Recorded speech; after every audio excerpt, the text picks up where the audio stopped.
Ladies and gentlemen, before the world starts talking to you, before the emails, the expectations, the noise, you need to talk to yourself, and not just with any words, but with power. Because the way you start your morning is the way you show up for your life. So let's stop starting our days by default and start them on purpose. Here are 4 powerful things to tell yourself every single morning to take back control, confidence, and clarity. You wake up, the alarm buzzes, and before your feet even hit the ground, your brain starts downloading every notification, every responsibility, every little thing that might go wrong today. Sound familiar? Here's the truth.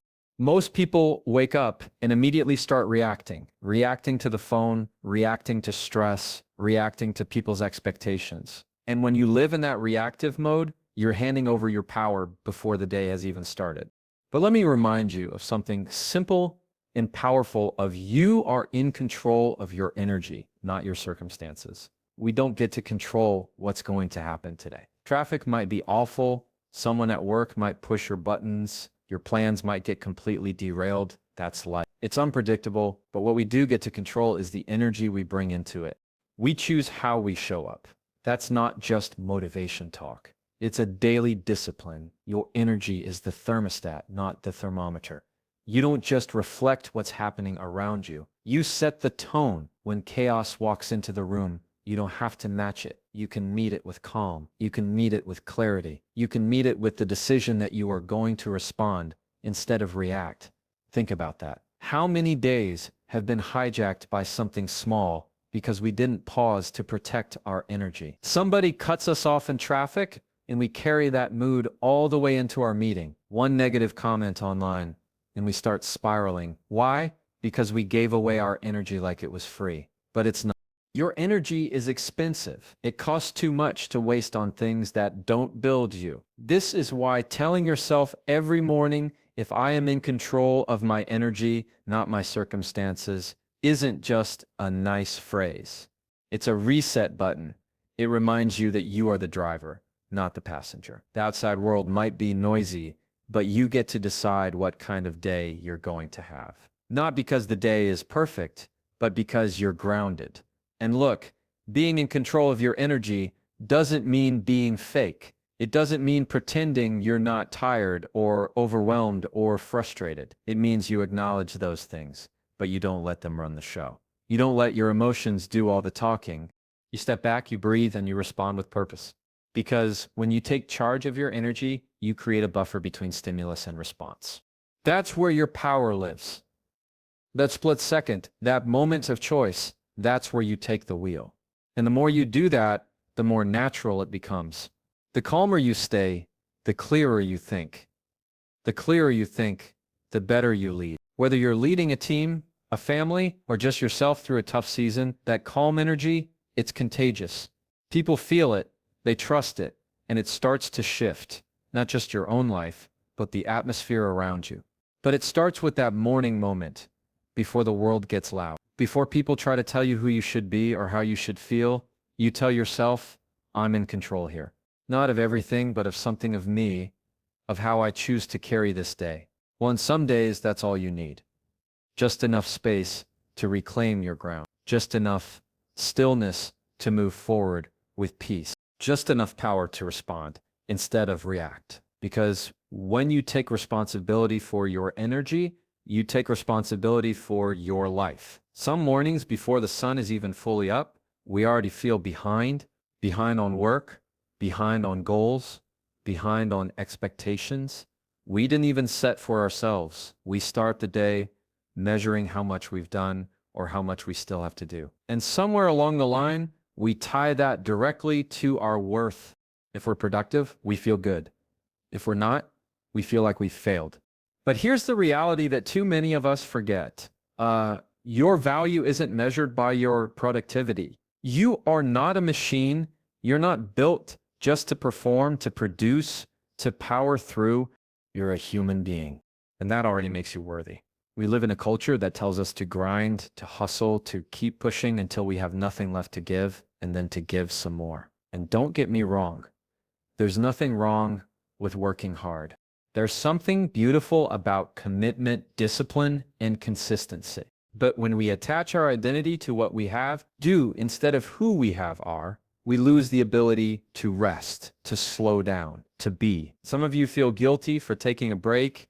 You can't sit down without thinking about the next task or worrying that you're wasting time. And I get that. But rest isn't lazy. It's necessary. Just like your phone needs to recharge, so do you. And not just to go harder tomorrow, but because you're allowed to simply exist without producing something. You don't have to earn rest by burning out. You don't have to prove your value by being busy. Busy doesn't always mean productive, and productive doesn't always mean fulfilled. We've got a lot of people out here getting things done, checking every box, and still feeling empty. Why? Because deep down, they're chasing something that can't be found on a to-do list. Worth. You were valuable before you ever answered an email, closed a sale, met a deadline, or crossed a goal off your board. You had value when you were still, when you were quiet, when you were just being, and you still do. So when you wake up, instead of asking, what do I have to do today to feel good about myself? Try asking, how can I honor myself today, no matter what I get done? That shift might feel small, but it's powerful. It changes the way you move. It gives you room to show up without the pressure to perform.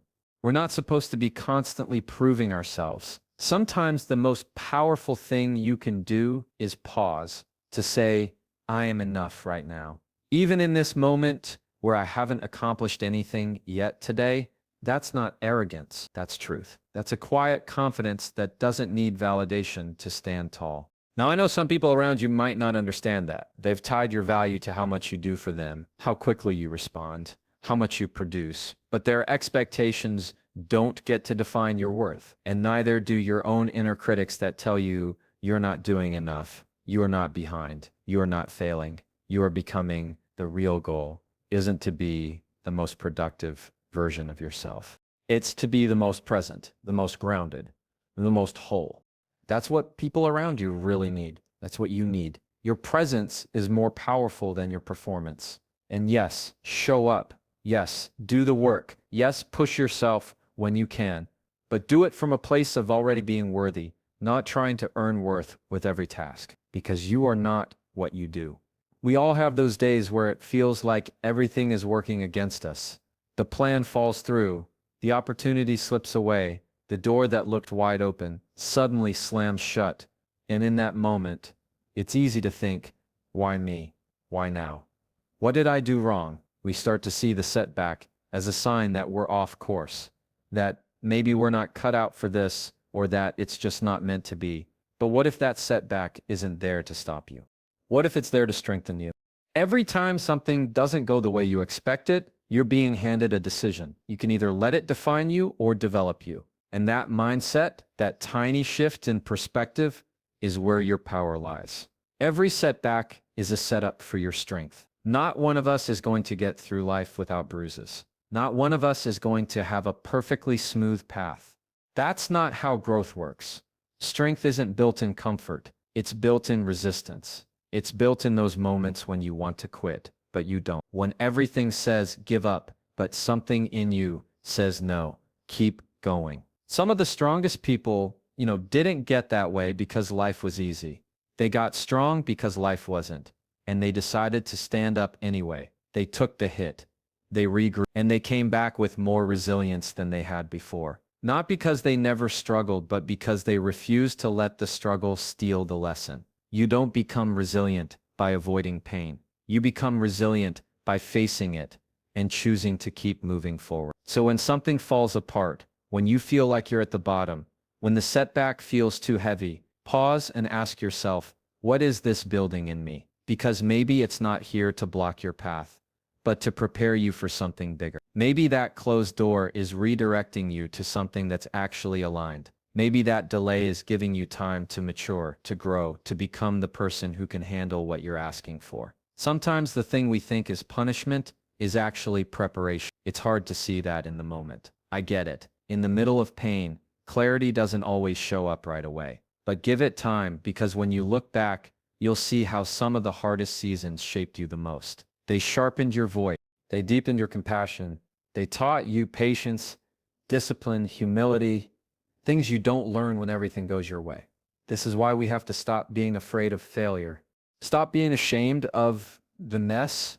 That failure, it's feedback. That mess, it's material. You can build from it if you don't run from it. And no, I'm not saying setbacks are easy. They're not, but they're not wasted either. There's a strength in you that hasn't even been tapped yet, because it only gets revealed when things get real. And when it does, you come out stronger, steadier, more grounded, not in spite of the setback, but because of it. So if you're in a season right now where it feels like you're being broken down, remember this: you're not being buried. You're being planted, and when you rise, you won't be the same. You'll be better. Not just because you made it through, but because of who you became in the process. As what tried to break you is building something in you, and you're stronger than you think.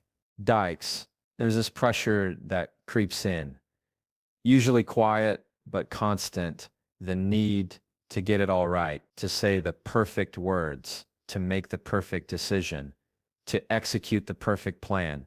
And for a lot of us, that pressure doesn't come from the outside. It comes from within. That inner voice that whispers, don't mess this up. Don't make sure it's flawless.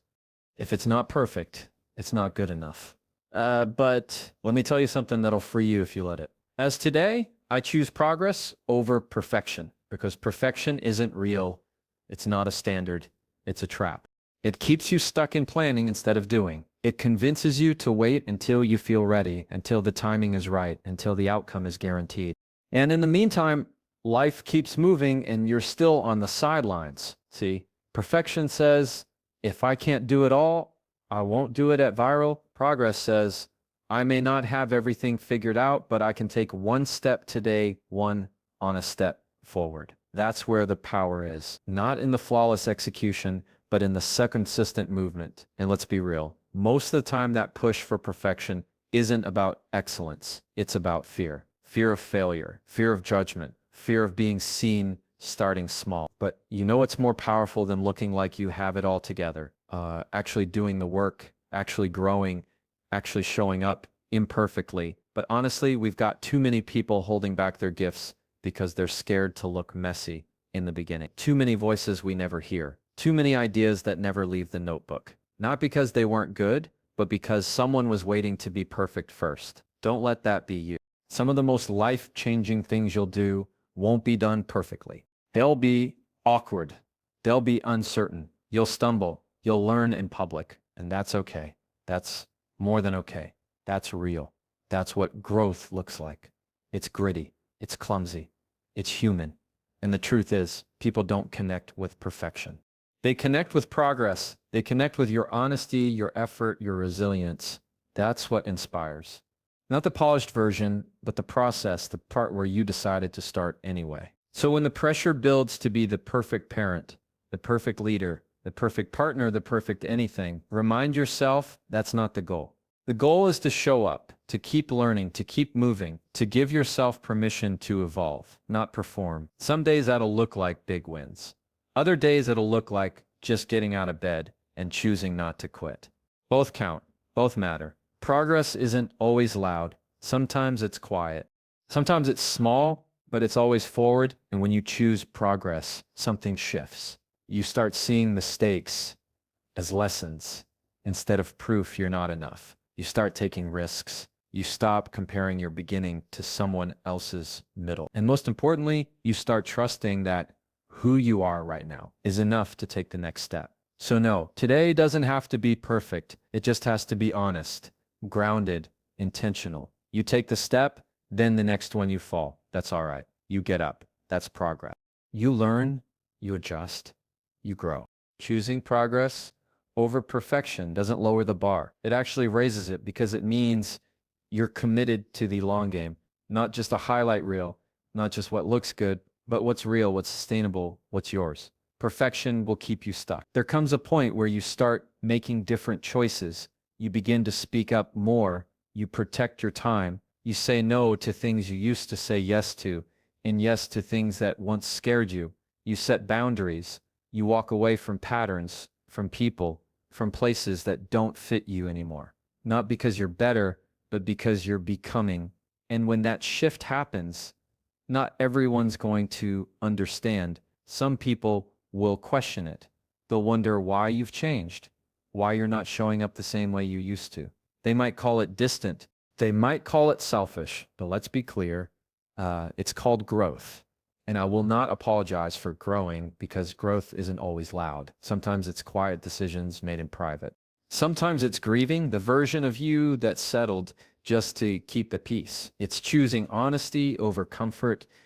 It's sitting with hard truths and choosing healing over hiding.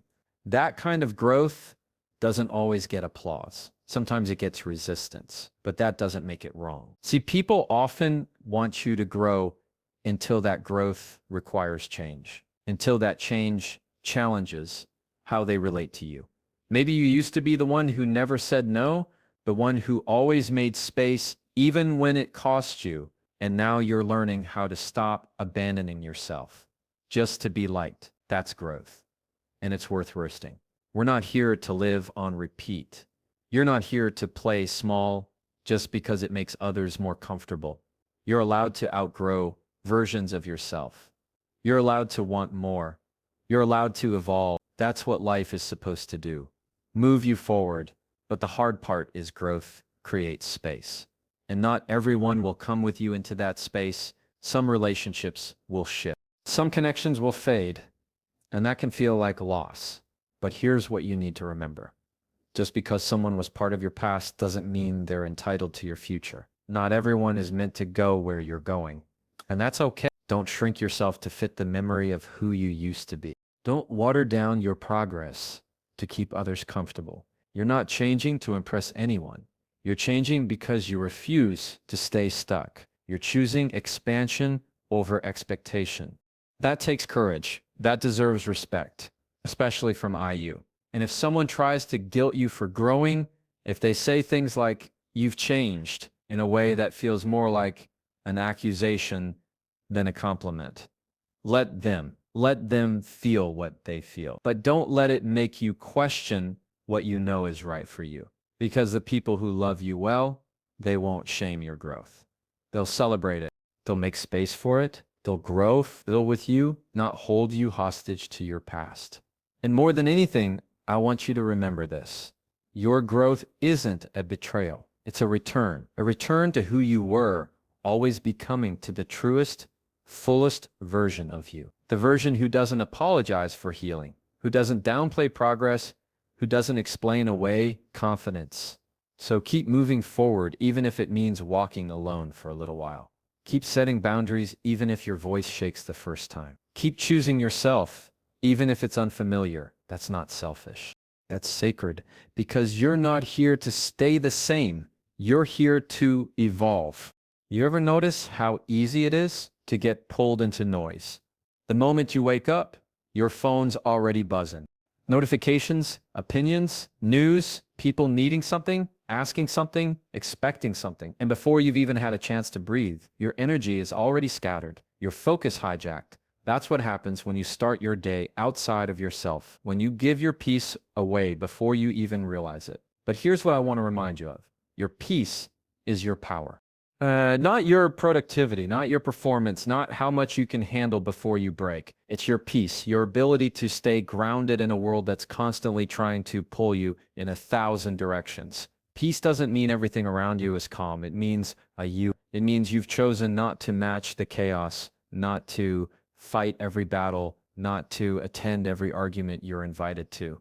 It's choosing your mental, emotional, and spiritual well-being, being over the need to prove a point or control every outcome. Now, that kind of peace doesn't just happen. It's not passive. It's not about pretending things are fine when they're not. It's active. It's intentional. It's earned moment by moment, choice by choice. Choosing when to speak and when to stay silent. Choosing when to engage and when to let go. Choosing when to walk away, not because you're weak, but because protecting your peace is strength. And I know sometimes keeping your peace looks like being misunderstood, like someone thinking you're cold or distant or that you don't care. But here's the truth. You don't owe anyone access to you at the cost of your own well-being. Peace isn't about pleasing everyone. It's about staying aligned with who you are. Even when that alignment makes other people uncomfortable, you can love people and still create space. You can be kind and still set boundaries. You can care deeply and still choose not to carry what isn't yours. We think power looks like control, but real power is calm. Real power is presence. It's the ability to walk into a situation and not let it dictate your inner world. That's peace. And the people who have it, you feel it. You sense it. They're steady. They're not constantly reacting. They're not on edge, not searching for validation, not performing for approval. They've built something inside that the world can't shake. And that kind of peace, that kind of power, it requires practice. You have to wake up and they choose it. Some days that means stepping away from drama. Other days it means turning off your phone for an hour or saying no to a conversation. Won't lead anywhere good. Some days it means being still, being quiet, just breathing. And maybe the world won't reward that right away. Maybe they won't notice the peace you've built, but you will. You'll notice it when your mood isn't tied to someone else's behavior. When you stop explaining yourself to people who aren't listening. When you start feeling like yourself again, not the version trying to keep everyone else comfortable. That's the power of peace. It brings you back to you. And listen, I'm not saying every day will feel zen. Life still gets messy. People still push buttons. Stress still shows up. But peace isn't about avoiding all of that. It's about returning to your center, no matter what's happening around you. It's knowing that you don't have to absorb the storm to prove your strength. So today, protect your peace. Guard it like it matters, because it does. Don't wait for the world to calm down before you do. You set the tone. You choose the pace. You decide what energy gets to stay and what has to go, because you can't control everything, but you can control what you carry. And when you choose peace, you step fully into your power. So when you wake up tomorrow and the world starts pulling at you, remember what you told yourself today. I am in control of my energy, not my circumstances.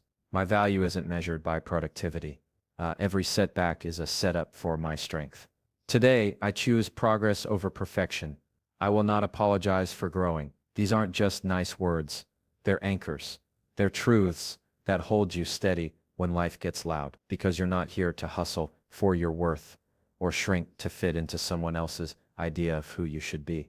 You're here to own your space, protect your growth, and walk in the quiet confidence of someone who knows they're becoming. Speak these things over yourself every morning, not because you're perfect, but because you're intentional, not because you have it all figured out, but because you've decided to show up anyway. This isn't about hype. This is about honesty, about choosing to build a life rooted in strength, in self-respect, and in peace. One day, one choice, one truth at